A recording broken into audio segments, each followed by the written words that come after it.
And so here we are starting again. And I'm Eric Lehman, and this is Monday. And today is the first Monday in June.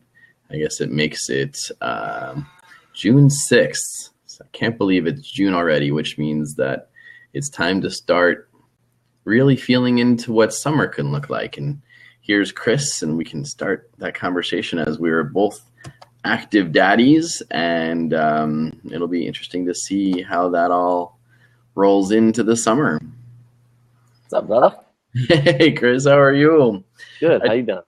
Great. I just realized that, as the calendar turned over into June, like it's time to really, start getting intentional about the summer. And I know that, I just had a flashback of one of our kind of modern dad council calls a few years ago where we were just like in this similar zone, like, June had just kind of sprung up on us, and we were like, oh, wow, like our kids are going to want to sit and play video games all day. And like, do we have the space and time to redirect their time and energy elsewhere?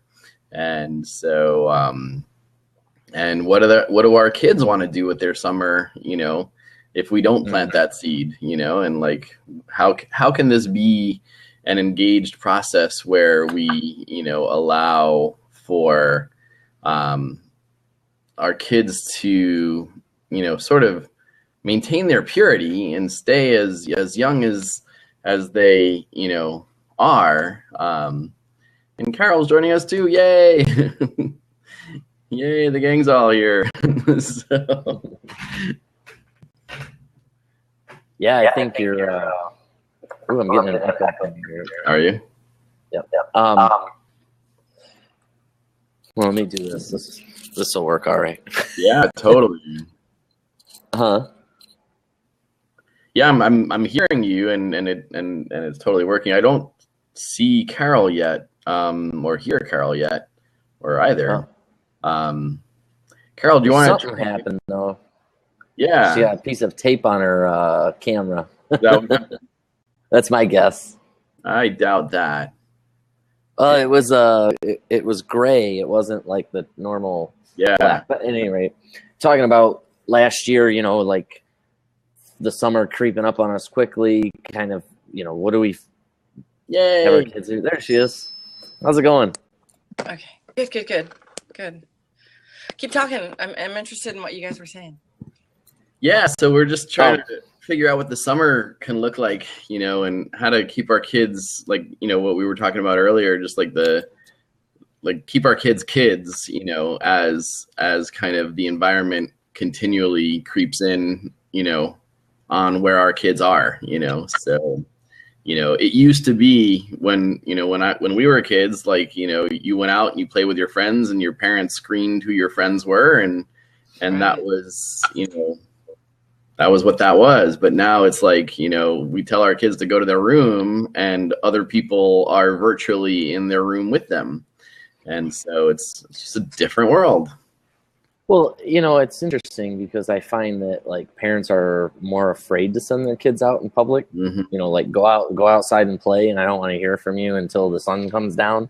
That's how it was when I was growing up. And Same. I think that but this generation and me being a father, like depending on the neighborhood I was living in, which now I live in a neighborhood, I'm like, go outside and play and don't come home until the sun comes down. But the neighborhoods I was in, prior to this, I didn't want them outside playing. Mm-hmm. The other thing is I work from home now. It was a completely different situation when I was working for General GM at the factory, 70 hours a week. I was in the bedroom sleeping, while they were home. So I was home with them, but I was asleep. So not really directing what they were doing and all of that either. And then you have other parents that nobody's home. Mm-hmm. So what are you doing with them? They're either going to daycare. You're trying to get off work as soon as you can to get home to monitor them. This is definitely an issue that every family and every parent is needing to deal with at this point. Because I know in Toledo, in Ohio, the schools are out already. Now where I'm at, they have another week yet of school. Like this is their last week. So in 2 weeks, pretty much all the schools that I know of are going to be done. Mm-hmm. And so this is definitely an issue that everybody's like facing right now. Mm-hmm. So it's a perfect time for us to be having that conversation. Now, what did you do, Eric, with your kids before you quit corporate America? Well, I mean, that was, that was a long time ago, kind of in kid years or dad years, like,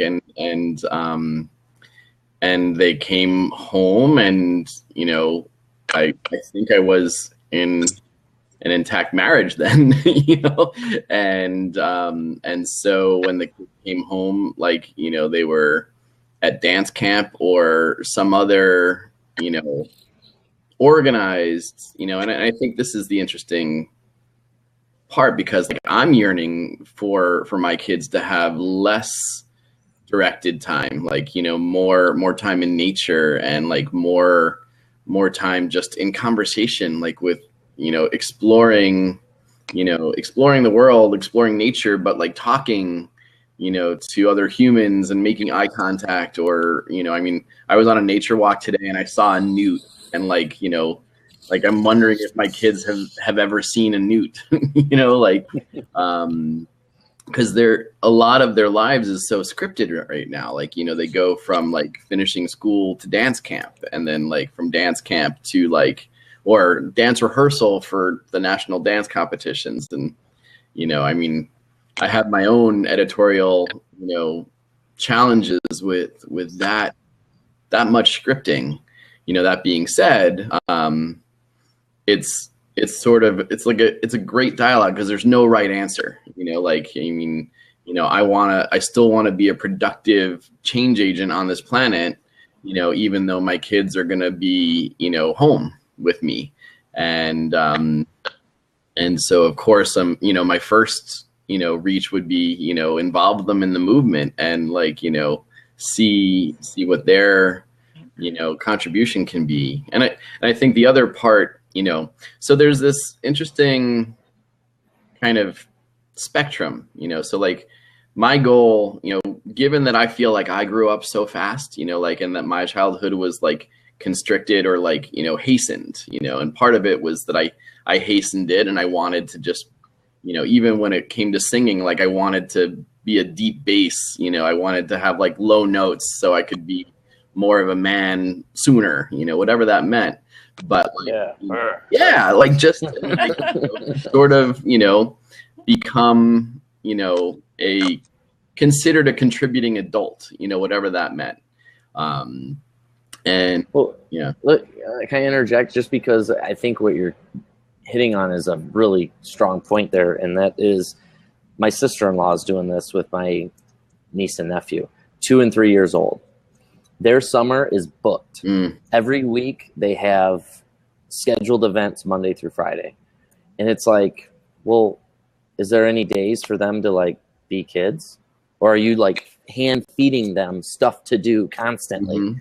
Like, can't they just kind of go outside with a stick and figure out what the heck to do? Mm-hmm. Like, you know what I mean? I think there's a lot of value in like not having planned activities going on, and kind of like, well, we got this, dirt and grass and stick and like nothing else going on. Like, what are we going to do with ourselves? Like, go explore, go do, figure stuff out. Mm-hmm. But at any rate, that was my 2 cents to what you were talking about having, set schedules for their kids. Well, and also, like, what does it mean to be a good dad? What does it mean to be a good parent? Because, like, I mean, I want to engage with my kids, but I also want them to become autonomous, sovereign beings for themselves, and so, like, my kids all have different dietary leanings, so like, there's no one meal that, makes all 3 kids happy plus their daddy, So, we've we've figured that out because, like the kids just make something that they want to make, and I'm glad that they've taken their own initiative, but like, when we're out and about and we're so scheduled, it leaves us to the road to figure out what's right. And they don't get as much like sovereignty or agency, when we're out and about. So like, I'm looking forward to, in the beginning of a week when I get to be with them saying, oh, let's go to the supermarket and let's pick out ingredients that we can all, make together or, have at least available so that they can, so, I mean, I just feel like this is a very, like in a way, when we change our game, collectively as parents and we just bring to light all the challenges, like there's no right answer, like, so. I have these twins, right? Yeah. I have Jack, totally, I wouldn't say a mama's boy, but likes to be codependent or however you want to say it. And his sister is completely, out of the gates, running, doesn't want to ever come back here again. She's her own girl, knows everything about veganism, vegetarian, she's teaching me all kinds of stuff. And her brother is like, Mom, can you make me an egg? And the guy's, he could totally make his own egg. And he's actually studying cooking in his school. And so I'm enabling him. There's all these different things and not empowering him. And the other one doesn't want me to go near her. She wants her sovereignty. And so, okay. And it's funny because now she's come back from boarding school and they're, she's like, you don't do anything, Jack. And, you're like my mother. And it's just really funny right now. And then, what age are they? They're 16. They're 16. 16. Okay. And cool. Margot has one of her best friends who is advocating age discrimination, feeling that he's 16 and he already wants to be like voting and he wants to be, he just got his driver's license. He wished he would have had it when he was 14. He's already really turned on mentally. And so that's been an interesting observation with this kid who's come to visit our house in Brussels. And he's like this powerhouse that's ready to take on the world at 16. And and then there's someone else, that has no clue. They're still playing, games or whatever and have no idea what the world issues are. And it's been an interesting time for that. And we were talking about innocence earlier because my kids are pretty innocent. And so far, they haven't gotten into any alcohol or any stuff. And I'm grateful that they're good kids. They're aware. I don't know. I wish I would have gotten into that a little bit more when I was younger.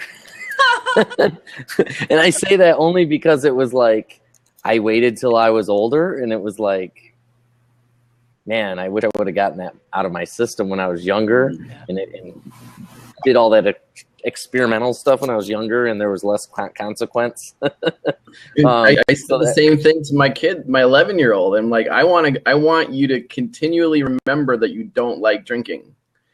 So like I don't mind giving you a taste of wine every once in a while so that you remember that you don't like it. Right. It forces you not liking it. So rather than, make them wonder what this mystery stuff is all about. And then, when it's time to go to college or do all these other, adult things, that's when they binge, and that's how it is in Europe. They at 16. I remember when my older daughter was 16, we were at the grocery store and she just put these Alco pops on the register thing, and she's like, "I'm 16. I'm buying this and I'm going to try this now." And I was like, "Okay." And in Europe at 16, you're able to drink, and it's not. You don't do binge drinking here. I mean, I'm sure it exists somewhat, but for the most part, it's available. They do. Supervised drinking, and it's not as intense as it is in the States, where they do these come down on you. Yeah, it's not like that. But it just makes for an interesting conversation, especially with regard to the game changer movement, because in a way, gaming seems like a safe use of time, right? It seems like, wow, maybe we can preserve our kids' innocence in the realm of alcohol, drugs, and, sexuality, or all these other things, with, just kind of putting all those hours in, so now you've got this like in-home petri dish, where you've got a gamer, you've got a non-gamer, and then you've got someone who's like non-family, who is, and it's just a really interesting conversation where once again, I'm excited because the Game Changer movement is like incrementally making steps towards transforming the content that's available in the game space, so like I'm excited to share that, like, things are happening, and I'm going to start talking with the Hack Day folks in Manchester in the UK that Ethar introduced us to, and there's just more happening. So I'm excited that if indeed we want to send our kids to their rooms, to game, that the games that they're going to have access to will soon, as we, kind of make our mark, have impact in the world. So like, in a way, Jack might be able to leapfrog, these other two kids because, games are legal, voting is not yet, in a way. So like, if there's a way to gamify voting, or creating impact in the world, like that's the whole point. Like, mean, we've got all these structures in place that like, if people took a real critical look at them, like, why is it that you need to reach a certain age at 18 in order to vote? Like kids at 16 and 15 know way more, because of the school work that they do, than many people who just, gather their stuff from Fox News or whatever. Like I would rather 15-year-olds vote than some other people, if I had a choice between the two. Yeah, they're probably more educated on who they're voting for, at least. I'm a little sour on the U.S. voting, so like, anyway, I'm kind of done with all that. unless I'm going to run for office or some, one of my dear friends or something, like. Otherwise, I don't trust any of them. That whole structure needs to change, It does. I just don't know how you. My thing is that it's such a big business. Right. At this point, it's like, how do you make an impact without $1 billion pocketbook? All about the money, but yeah, and it's sad because that's not what it's supposed to be, and that's where I think somebody really wants to make change, get into office, right, make it a law that you cannot spend over, X amount of dollars, so that it levels the playing field. So you don't have these $1 billion campaigns. Instead, they went and they created those funds. What are they called? Coming up with a blank here. The PACs, those super PACs or what have you. So that anybody can donate anything they want to the super PAC. The super PAC can go out there and say whatever the heck it wants about whatever candidate it wants. It can smear. It can do all the stuff that it, and there's no accountability for it. I don't think that should be allowed. And I don't think that one candidate should have $10 million to campaign with and another candidate have the $300,000 that it was able to scrounge from actual voters instead of multiple millions that it was able to get from these large corporations and your lobbyists and what have you. Playing field, like you said. That's that whole thing. Just, I'm so tired of all of it. The two-party system, the corruptness, and anyway, I said my rant. And I think where it comes back to is like, what are we modeling for our kids? Like, we want our kids to feel agency in the world, and yet, like, then they witness the most public of things in the world, which is this election that's coming up. It's affecting the world. It's not, the first conversations I had, in Europe was all about this election. Like that was my first. And we're a laughing stock, I would imagine. Right. Well, the funny thing is like, we're still considered the most powerful nation in the world. So they're actually looking at this as a serious situation where we're looking at it as a joke. So that's the big juxtaposition. But then, what about the purity of our kids? When they see us rolling our eyes at this system that is now a joke, like it gives them one less thing to believe in. You know, like when I was a kid, the idea of becoming the president of the United States was like a cool vision to have. You know, now, like, I don't want that job, and I don't want my kid wanting that job. You know what I mean? Like, that's the last job I want.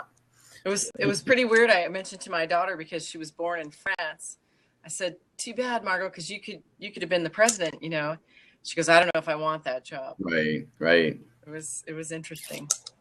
And I don't know if we should hire anyone who actually does want that job. You know, like, I think that's a good point. You know, like it should be like the person. Like even George Washington didn't want that job. He's like, no, I don't want to be president. And they're like, no, you had a good idea. Like, come on, we need you.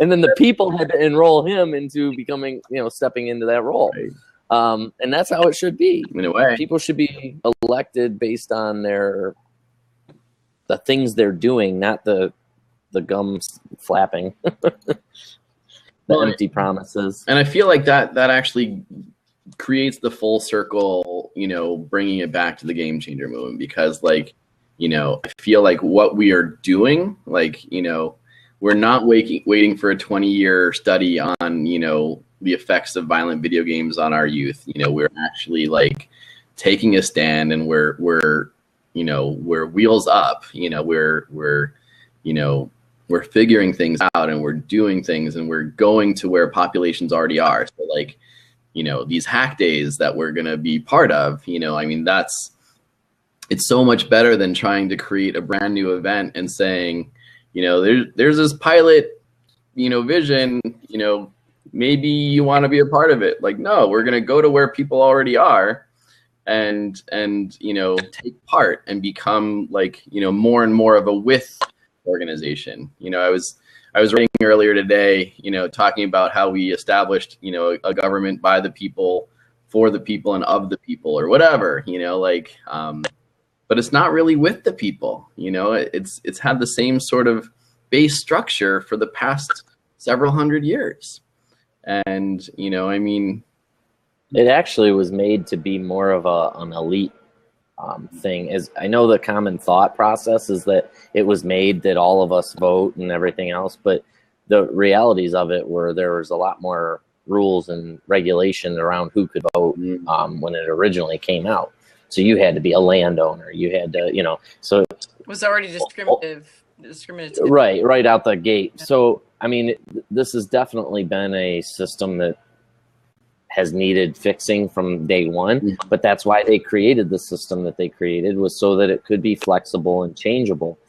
I think what some of the problems have come up, and you get this in your, you know, with the gun laws and things that you see today, is that people are so stuck on, well, it says this, so that means, you know, to an extreme. It's like, no, it was made this way so that it could be flexible, so that we could, you know, make changes as need be, and changes in the right direction, instead of saying like, well, we're going to make more laws to make it so confusing on what the law actually is, because there's so many darn like micro laws. Does that make sense? Like, totally.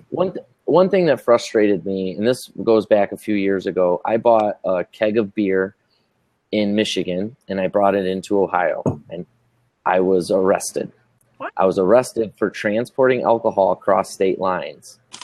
I was arrested for because I had a keg, the amount of alcohol that fell into some distribution thing. So there was 3 laws that I ended up overturning, but those laws were created back in Prohibition days, that these police task force was created to cut down on college underage drinking. And so they thought, oh, what we'll do is we'll target this liquor store, and we'll follow anybody. We'll pull out these old laws and use these old laws to justify what we're doing, to pull people over that are crossing the border from Michigan into Ohio, and arrest them and confiscate their alcohol.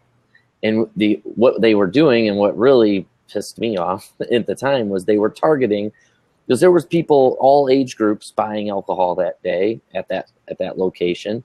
But who did they follow? They followed me. And they followed me because I was young, looking guy. I was 24 at the time, so I was plenty old enough to be drinking and buying alcohol.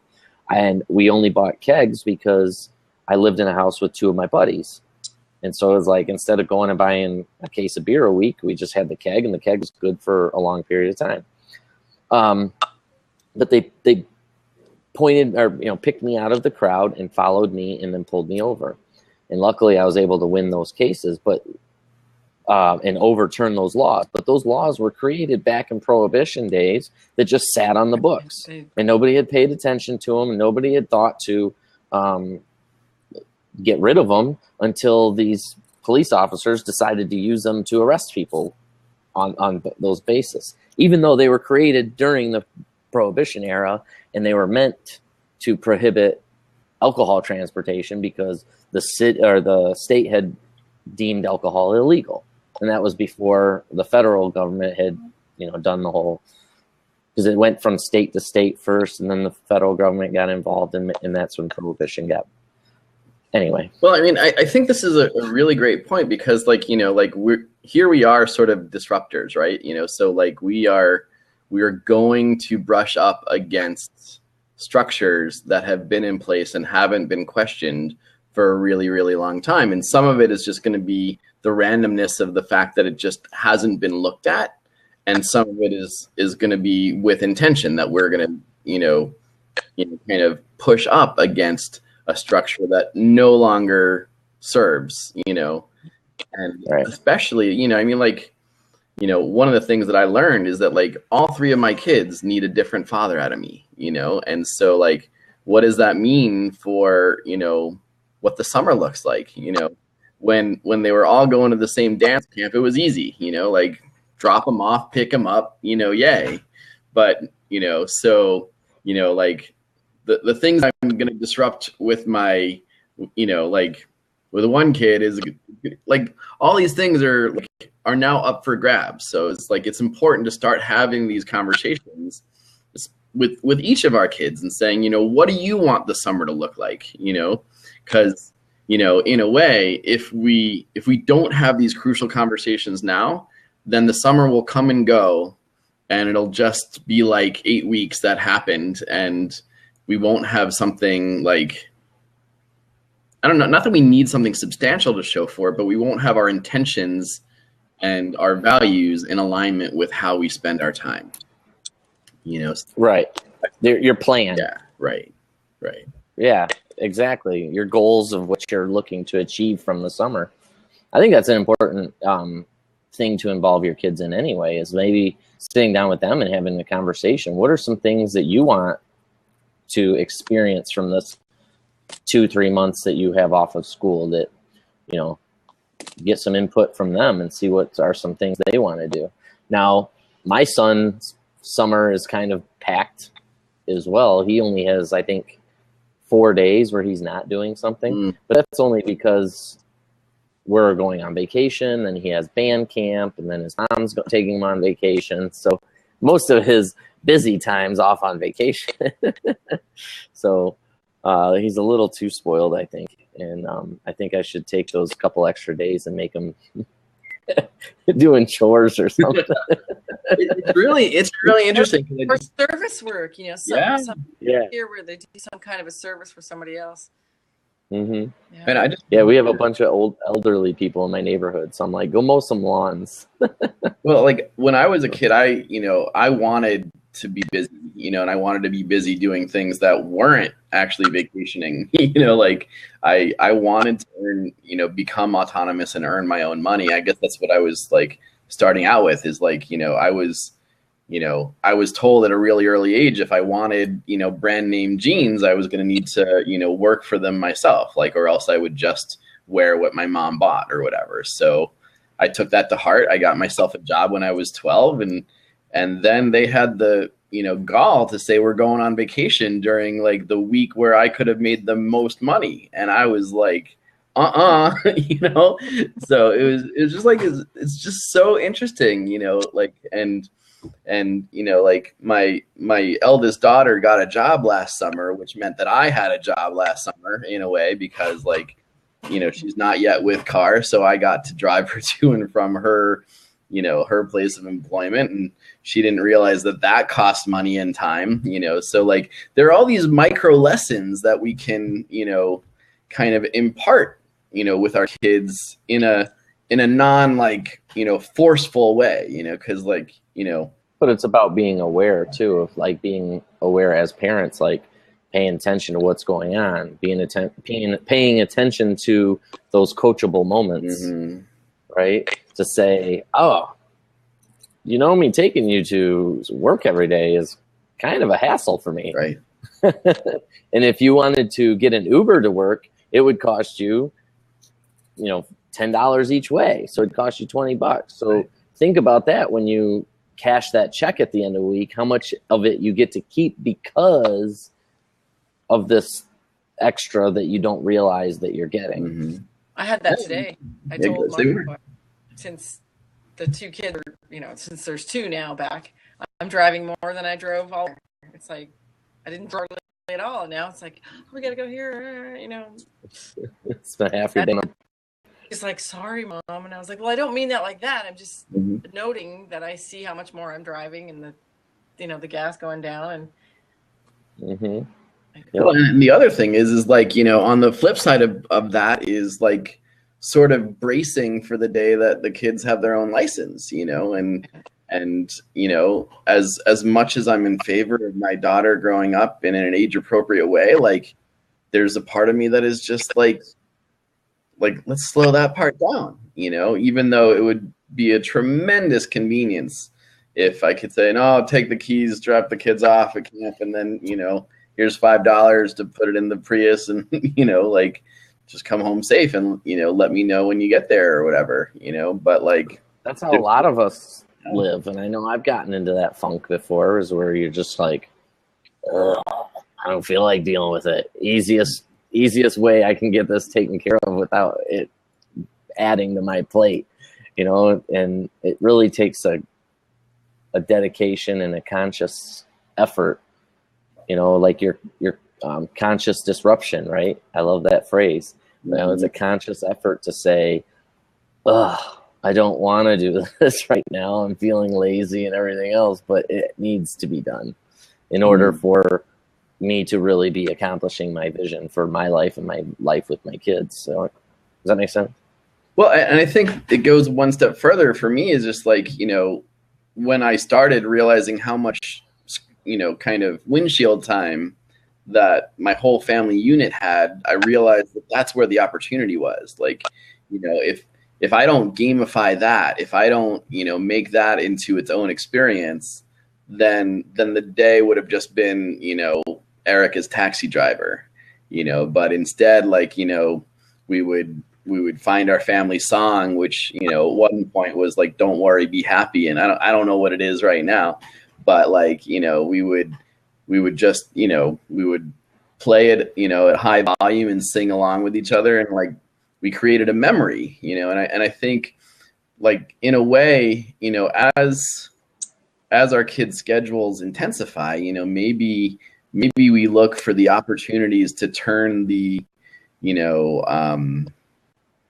the kind of, I don't know, rote experiences into memories, you know, and so, like, you know, just transform that opportunity into something that, like, oh, cool, we get to go for another ride with Mom, awesome, you know, like, you know, and then it doesn't feel like a chore, you know. It feels like, cool, like, you know, I'm so glad that, you know, yes, you know, Mom, I'm grateful, and, you know, I'm so grateful that you made it into a memory rather than just a chore, you know.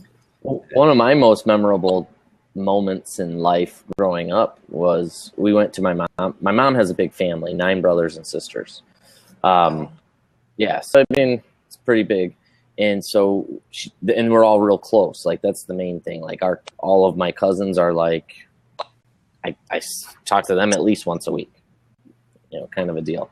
And then we would go to my grandma's house every week on Friday. Well, it's a 20-minute drive to my grandma's house. So 20 minutes there, 20 minutes home.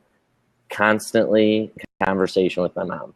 And that was like one of the best experiences growing up, is just having that weekly chit chat with Mom on the way to grandma's house. I would go to grandma's house with mom just for that 20 minutes in the car ride. Not necessarily to like be at grandma's house doing anything fun. It was just like, well, I definitely want to be in that car ride. So yeah, I'll go with you to grandma's, you know? So I think you're onto a really good point there. And I made a note here. I was like, windshield time, on the road, family games. Like, did you guys ever play that I Spy? Sure.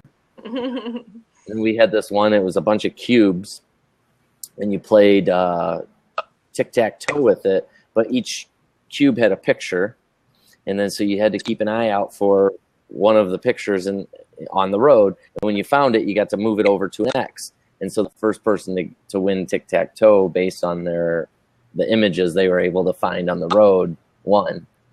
And so you'd have like a cow, you know, a picture of a cow, so you'd have to look for a cow. You know, there would be, you know, some tractor or, you know, whatever it is. Like there was all kinds of different pictures. And the cubes, there was different images on each side of the cube except for the side of the X. So it really was a neat game that kept you looking out the window, engaged with the family, even though, you know, it might take 2 hours before anybody gets a tic-tac-toe. It was still something to do, and it was fun.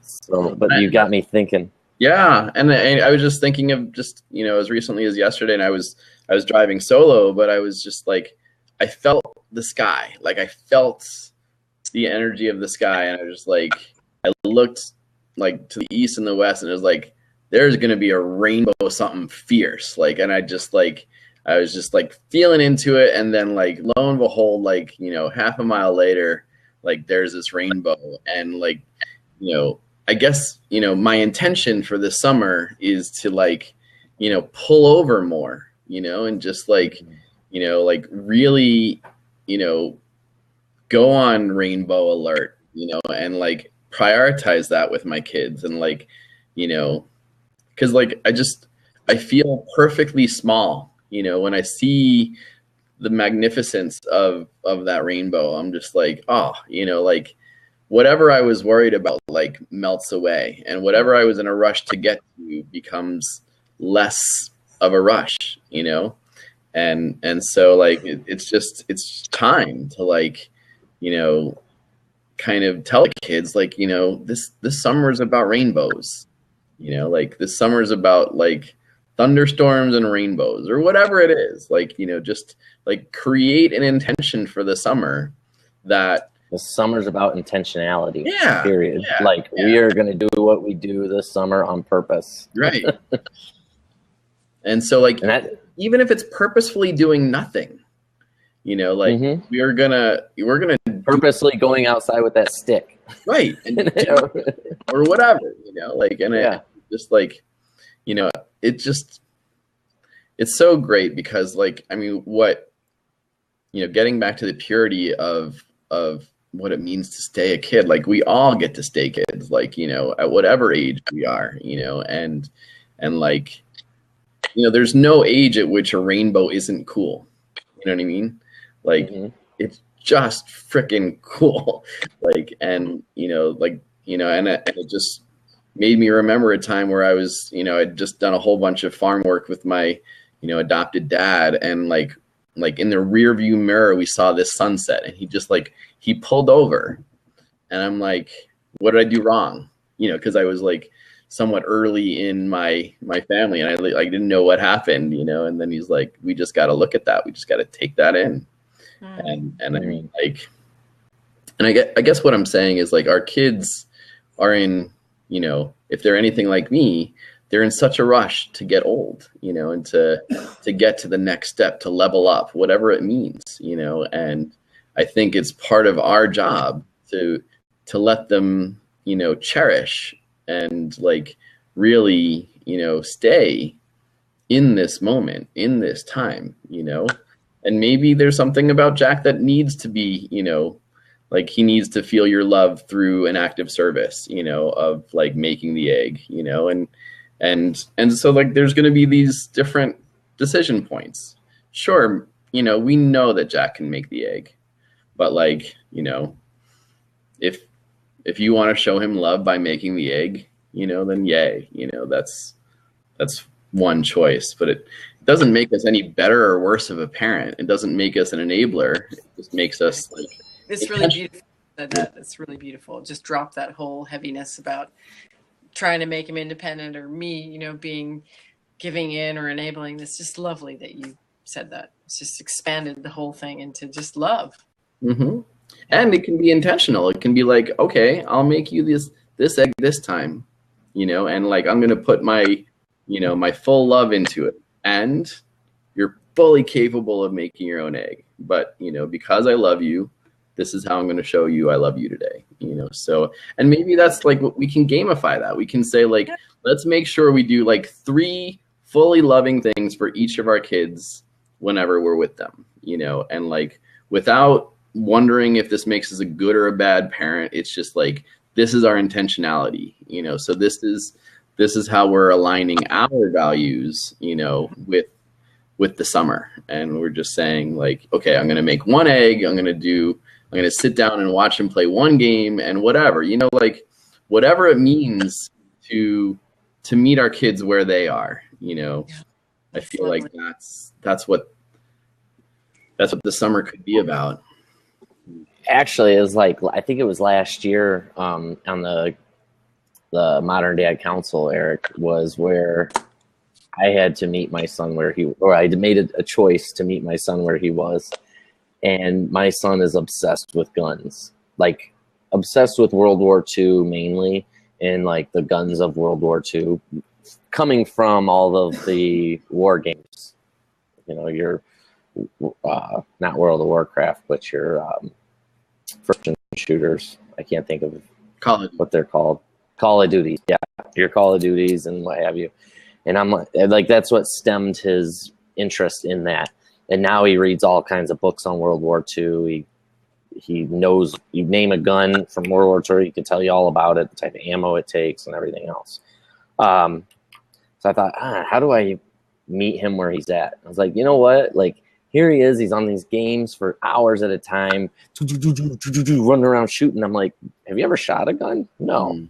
So I'm going to take him to the gun range, and I'm going to teach him a little bit about what it means to hold a gun, to shoot a gun safety, the real damage and terror that a gun can create, you know, like all of those things, like the beautiful parts of what, because I mean, guns basically helped us hunt, helped us do different things. So there's a certain, so where I want to use, I don't know, there's certain beauty behind the fact that we invented this thing, like technologically and what have you, but it's something that needs to be respected and understood and treated as such. So took him to the gun range. He got to hold a revolver. You know, it was pretty heavy. I think it's held 8 shots, but they were just little like 22 bullets. They're small little bullets like that, like maybe that long. He had to load each one in, and then it's chambers, 6 chambers or whatever. And then he's holding the gun out, and he's got a guide showing him how to do it and all the safety measures. And he's like, boom, boom, shoots 2 rounds. And he's like, oh, my arm's killing me. You know, and he goes, we had it reserved for 30 minutes and like, you know, I don't know, however many rounds. And he quit like, wow, not even halfway through it. And he's like, Dad, take the rest of mine. And I'm like, all right, well, I'm having fun with it. You know, so I kept going, but he got to find a whole new respect for for guns, you know, like going in this game and pulling this gun out. That'll just, well, I mean, right. And how cool, I mean, like, you know, I mean, we often thought about like putting sort of a bug into some of these first person shooters where, like, you know, if you take a human life, you need to pause at least 10 to 20 seconds to realize what just happened. But what if there's actually a way to like feel the real kickback and to the real workout, you know, like, and the fatigue. Yeah. Like, oh, after 20 shots of that shotgun, your arm's bruised and beaten to hell. Imagine if today's, you know, Grand Theft Autos or Call of Duty players would feel a real live kickback, you know, because I mean, that's what Lieutenant Colonel Dave Grossman says is like, you know, they use the same technology to train, you know, snipers, but they have the real life consequences, like they know that when their ammo's out, they could get dead, really quickly. So like each shot is there's a lot more consciousness, if you want to use that word. I mean, it's hard for me. Like this part of the conversation is hard for me because like, when I was 6 years old, I became a sure shot. Like my first stepfather like took me out and I shot cans, like the best of them, but like, you tell me to point my gun at a live rabbit or something else, like I can't do it. I won't do it. I mean, I probably could do it, but I won't do it. And so, and the reason I bring that up is that like, with Muhammad Ali's death and a lot of people talking about, how he was, as close to a conscious objector, or whatever the right word was, like with regard to going to war, but yet, he's someone who beats someone up for a living, and yet, so like he won't go to war, beating up someone else or killing someone else. But we all have somebody that hasn't volunteered for it. Or at least somebody that hasn't volunteered for it, because it's not like every one of those soldiers in that battle is there on their own free will. Right. So it's I mean, like that's the whole point of like all of this. Like there's no right answer, but I'm so glad you did what you did, Chris, because like, for him to now have that perspective, and maybe that's what Jack needs. Like if he wants to like, play these first person shooters, like, with a bow and arrow, he's amazing. Right. Fantastic. He's the best of the best, but he's never shot a gun. Right. Yeah. And I'll tell you, picking the right gun for him to use the first time is, and I don't mean the right gun as in something that's like, I picked the revolver for a reason, because I knew like this thing's that first off, it's the heaviest handgun they have. So I know this, and then I picked small rounds because I didn't want it like injuring him, kind of a deal. But I knew this would give him a newfound respect on what it meant to sit there and run around with a gun for 2 hours straight, playing video games. Like, no, you wouldn't be like running around for 2 hours, like respawn or not. You'd be exhausted. Right. And I got him a paintball gun. Yeah. Okay. I got him a paintball gun so that he could see what it felt like to get shot with a paintball. Wow. Yeah. And I even was his first. I volunteered as his first target. Wow. So I went out and I stood there and I was like, okay, you can shoot me in the back. And then I showed him the welt that he gave me. Like, look at what you did. Like, just realize like you've got this. You wanted this. This is what you say you want to do. He wants to go into the military. So I want to make sure he has a full grasp of what he's stepping into. He's 15. Wow. 15. So I'm like, you're going to understand. And it's like, if you're scared to get shot with a paintball gun and you're running around like screaming, like, ah, like, what do you think war is? And what, he's like, well, yeah, but I'll go in and I'll be I don't know what the rankings, but higher up, so I don't have to go into battle. Like, you hope, right? Like, this is the military. You really don't get a choice. They put you where they want you. You think you can get out because of your Call of Duty score, or right? Like look at what I do in Call of Duty. I should be a general. Where do you think this comes from? Where do you think his mom's whole family is in the military? Okay, so there's imprinting, and okay, I see. Yeah, it's so she had 3 little brothers, and she lived with her parents, so he was like around her or his uncles, and they were still in high school. So when they went off to college and they joined the military, they all did, all 3 of them. That was like, he's like, oh, they're going into the Air Force? Like, that's what I want to do. And so since he's been 5 years old, that's what he's wanted to do, because they did it, and that was cool. Now, none of them have actually gone to war. One of them is actually in the intelligence side of things. but the other two are just kind of grunt, like I don't know what you call it, but infantry, whatever the heck that is. And so they would, if we They would have. did go, they'd have to go. Which I know we're like in some sort of battle, but they're not sending like newbies over there currently or something. I don't know. I don't know all I know is they're at a base here in the States. And if they could get called overseas anytime. Mm-hmm.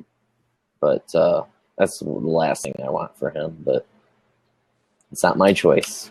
Well, I think that's So the other thing is like, you know, our kids are sovereign, you know, like they have their own paths. And I feel like, you know, as much as, you know, I know what my, you know, understanding of guns and the distance from which I want to be from them, you know, I also need to be as, I don't know, objective. You know, I need to let my kids have their own path, you know? And so if guns, you know, like I'm so glad that you and I are friends, because if any of my kids, you know, like want to take that up, I would call you up and be like, can you do what you did with your son with mine, you know, or whatever, because like, I know where my values are. I know that I won't, you know, that's not how I choose to bond with my son, you know, like, every year he grows taller and bigger, like he tries to wrestle me. He tries to win, you know, like he needs to beat me at a man's game, you know, but like shooting's not going to be it, you know, but like, it's just very, very interesting, you know. Not that wrestling is only done by men, but like, I'm just feeling like, yeah, I have fun wrestling women too. Yeah, exactly.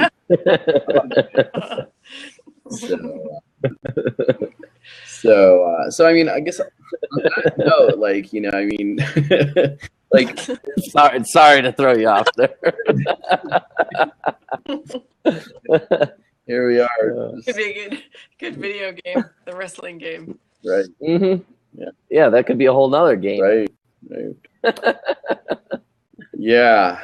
So I mean, I guess that's the question is like, as we, you know, kind of draw this conversation to a close, like, you know, letting our kids know how much agency they already have. You know, I mean, like, I feel sad for them that they can't vote or can't drive, or, you know, like, there's so much can't in their world, you know, like, that's the other part of the game changer movement, is like, what are the yeses, you know, what are the places where we could say, yeah, go for it, you know, and whether it's innovating with graphene, or, you know, going to a real live range, or, you know, how do we, you know, not even give our kids empowerment, but let them take their own agency, you know, like, because I think that's really the underbelly of this movement, is just really saying, you know, kids are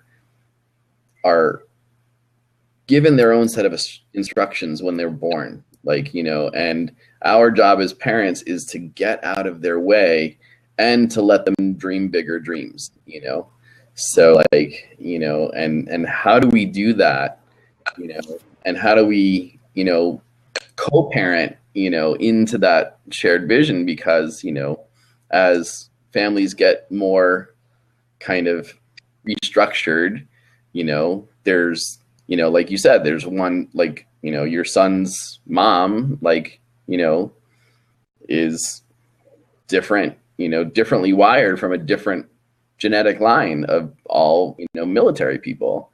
And like, you know, that's going to be real for the rest of his life, no matter how far you are away from her, you know? So, so these conversations, like, once again, like, there's no right answer, but like, it's just, how do we get more intentional about making the answer righter for our family, if that makes sense. So, right. What you said about agency, would be cool to gamify categories for agency, you know, where people can get into what they want at an earlier age, and through the gaming type of it. But I know this probably already exists, but I don't know if it does. I mean, like, how do you call that? Open source. Mm-hmm. Well, I think, like the one thing that I've been curious about is like, what if we had the Occupy movement to do all over again? And what if we gave Occupy to kids, and we gave kids a megaphone? Like, what would they say? We've got this mass of people who are done with the old way, right? Congregating on Wall Street or wherever else. Like, they have a megaphone. What do they say? What structures or what ideas, what visions would they, offer, so that we could live into a different tomorrow? And like, I mean, these are the fun opportunities, so like we can put that out there. We can create a platform around it, and we could find a hack day that wanted to take that on, and so I'm just excited about like what we're starting to have access to, whether it's the graphene world, the hack day world, and like combining that with the Minecraft world and all these ready-made communities that are wanting more substantive things to do, and the summer is the perfect time to just start rattling off a bunch of options and getting intentional. So like, I feel like the next few weeks, as more and more schools, let go of the structures, and we're faced with the question and or challenge of how to redirect that time, it's just going to be fun to see what we come up with, and we all have different perspectives, and so, but once again, I thank you all for taking the time out of your day and all these different time zones and life zones, and well, this is awesome. We're doing things to move in the direction with intention, and I think that's the key, is that we have certain things that we know, like we have a pathway, and we've chosen that pathway. We have steps to get us there, and that's the key.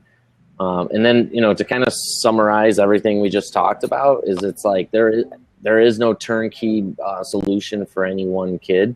It's going to be a matter of like knowing that child and knowing the intention that we want to have in their lives, and then how do we find a balance in between those two things, meet our kids where they are, yet have intention around why, what we're doing once we meet them there. Like and to bring it back to my son's, gun range thing, that wasn't done just like, oh, this is what he's into, I'm going to take him to the gun range. No, it was done with purpose, with intention on teaching him certain things about, his interests that, I might not have had such an interest in. Well, it's just funny that you bring that up. Not funny, but like, my mentor was curious about smoking, and at a young age, his uncle caught him smoking with one of his best friends. And so his uncle took that moment and he said, "You like smoking? You need to smoke that whole pack right now." And like, he did it. And like, they never smoked another cigarette in their whole entire lives. And it was just like, so like, there are these moments that we're going to come across, in so many different ways. And, like, that's probably not the most recommended way, but it did its thing, In that particular instance, it worked its magic. Yeah. So, and that's why, like, we come together in community where there's no right answer and there's no wrong answer. Like, there's no shame here, it's just like, it's just different perspective sharing. And I feel like that's what I like about the Blab, environment, because we can just, be who we are and share our perspectives. So thank you all once again. And I look forward to another good week in the summer with more great updates. Awesome, Eric. Thank you. And Carol, great seeing you and talking with you again. Good night. Thank you. Bye.